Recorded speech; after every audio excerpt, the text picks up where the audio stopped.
सुप्रभात छात्रों, आशा करती हूँ आप सभी स्वस्थ एवं सुरक्षित होंगे। तो बच्चों, हम हिंदी व्याकरण के पाठ का अध्ययन कर रहे हैं। पाठ है संज्ञा।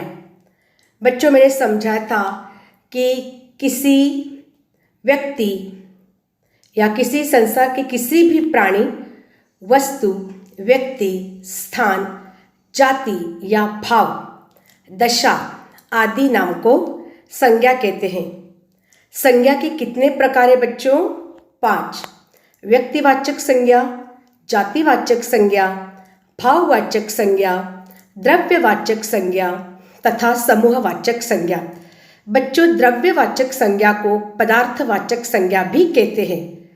और हमने कल पहला प्रकार व्यक्तिवाचक संज्ञा तथा दूसरा प्रकार जातिवाचक संज्ञा के बारे में जानकारी हासिल की है।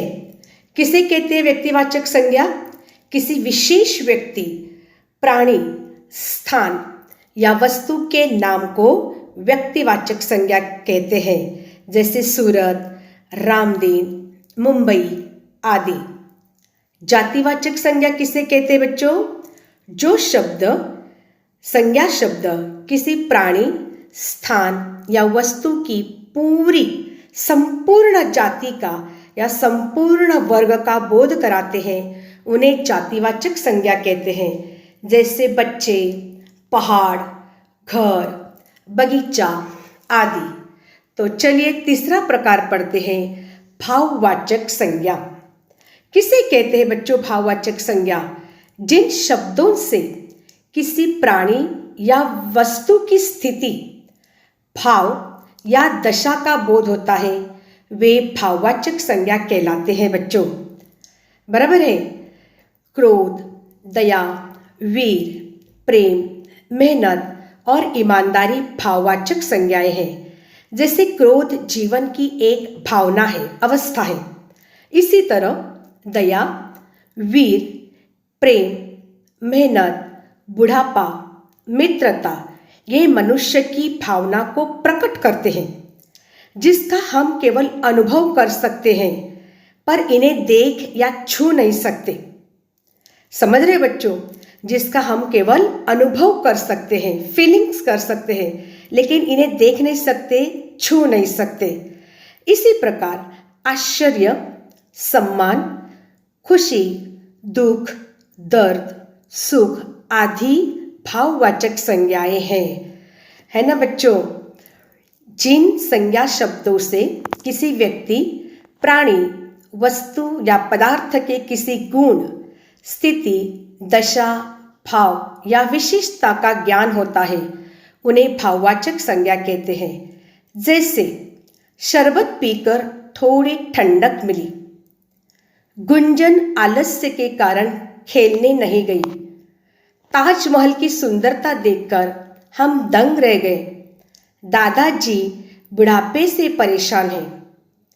बच्चों, वाक्यों में ठंडक, आलस्य, सुंदरता, बुढ़ापा आदि अमूर्त भावें, इन्हें केवल अनुभव किया जा सकता है, हम देख नहीं सकते या छुआ नहीं जा सकता है। ये भाववाचक संज्ञा है। भाववाचक संज्ञाओं के अन्य उदाहरण वीरता, सत्य, अहिंसा, लंबाई, अमीरी, सफेदी, क्रोध, ममता, चोरी, घृणा, प्रेम आदि। तो बच्चों, चौथा प्रकार है द्रव्यवाचक संज्ञा। चौथा प्रकार है द्रव्यवाचक संज्ञा। किसे कहते हैं द्रव्यवाचक संज्ञा बच्चों? जिन शब्दों से किसी द्रव्य, धातु या पदार्थ का बोध होता है, किसी धातु, द्रव्य या पदार्थ के नाम को द्रव्यवाचक संज्ञा कहते हैं। है ना? दोहरा रही हूं, जिन शब्दों से किसी द्रव्य, धातु या पदार्थ का बोध होता है, वे द्रव्यवाचक संज्ञा होती है। जैसे पेट्रोल, दूध, है ना बच्चों, पानी, हम लोग शरबत, पेट्रोल, है ना, ऐसे। अब किसी पदार्थ या सामग्री या द्रव्य का बोध कराने वाले शब्दों को द्रव्यवाचक संज्ञा कहते हैं, जैसे चांदी, सोना, लकड़ी, अन्न, तेल आदि। तो द्रव्यवाचक संज्ञा किसे कहते हैं बच्चों? वे संज्ञा शब्द जो ऐसे पदार्थों या द्रव्यों का बोध करवाते हैं जिनसे वस्तुएं बनती हैं एवं उनका माप तोल किया जा सकता है, उन्हें द्रव्यवाचक संज्ञा कहते हैं। बच्चों समझ में आया द्रव्यवाचक संज्ञा किसे कहते हैं?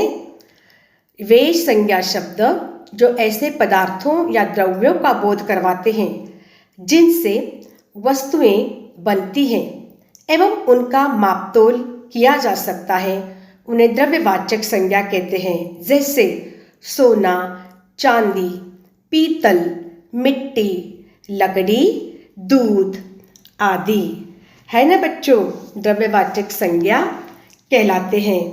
तो बच्चों यह जो द्रव्यवाचक संज्ञा है यह धातु है, इन्हें पदार्थवाचक संज्ञा भी कहते हैं। इसलिए अन्य शब्द ऐसे जैसे गेहूँ, सोना, दूध, पेट्रोल आदि पदार्थवाचक, ये द्रव्यवाचक संज्ञा है। केवल राशि या ढेर के रूप में नापा या तौला जाता है, पर इन्हें गिना नहीं जाता, इन्हें द्रव्यवाचक संज्ञा कहते हैं। तो बच्चों आज हम यहीं तक अपना पाठ पूरा करते हैं। आज हम लोगों ने भाववाचक संज्ञा किसे कहते हैं, द्रव्यवाचक या पदार्थवाचक संज्ञा किसे कहते हैं, इसके बारे में हम लोगों ने पढ़ा। पांचवा प्रकार हम कल देखेंगे, है ना बच्चों। तो इन 4 संज्ञाओं के चारों प्रकारों को आप बार बार क्या करेंगे, दोहराएंगे।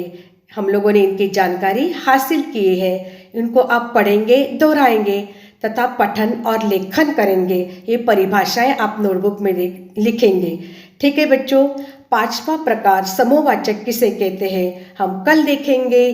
तब तक हंसते रहिए, खेलते रहिए, स्वस्थ रहिए, खुश रहिए, पढ़ते रहिए।